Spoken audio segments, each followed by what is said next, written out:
মা যদি হয় ইমোশনাল, বাবা তাহলে প্র্যাকটিক্যাল। বাবা যে চুপচাপ নিজের সব কিছু ত্যাগ করে দেয় শুধু আমাদের ভালো রাখার জন্য। মা যেমন দিয়েছে জন্ম, বাবা সেরম দিয়েছে নাম ও পরিচয়। হ্যাঁ জানি, বাবা অনেক সময় শক্ত হাতে সব সিদ্ধান্ত নেয়, কারণ সে জানে কতটা সে শক্ত হলে তার ছেলেমেয়ে এই সমাজকে চিনতে পারে। আমাদের গায়ে যদি এক ফোঁটাও চোট লাগে, যতটা না কষ্ট আমাদের হয় তার চেয়ে 100 গুণ কষ্ট হয় বাবার।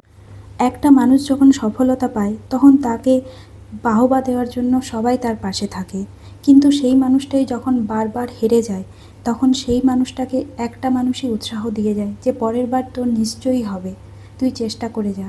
সেটা আর কেউ নয়, সেটা হলো বাবা।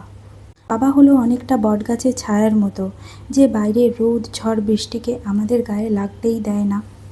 মায়ের 100 বার বলার পরও যে কাজটা হয় না, বাবা শুধু একটা ডাকেই সেই কাজটা হয়ে যায়।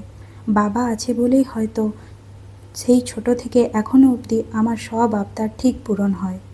মায়ের কাছে আমরা মনের সব কথা বলি ঠিকই, কিন্তু বাবা না বলা কথাগুলোও বুঝে যায়। যত বড় হচ্ছি বুঝতে পারছি যে বাবা কেন একটা জামা প্যান্ট দিয়েই বছরের পর বছর চালাতো, কেন বাবা কম দামি ছেঁড়া জুতো পরতো। কারণ বাবারা কখনো নিজের কথা ভাবেই না, বরং সবসময় ব্যস্ত থাকে আমাদের ইচ্ছা স্বপ্নকে পূরণ।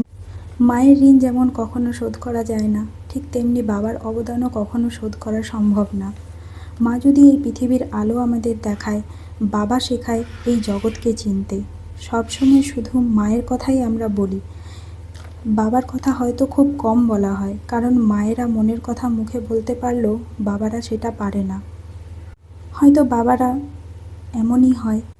তাই আজকে আমার সেই সুপার হিরোকে জানাই হ্যাপি ফাদার্স ডে। বাবা, তোমার থেকে যত দূরেই থাকি না কেন, তুমি ছায়ার মতো সবসময় পাশে থেকো আমার। আর আশীর্বাদ করো বাবা, যেন তোমার মতো বড় মনের মানুষ হতে পারি।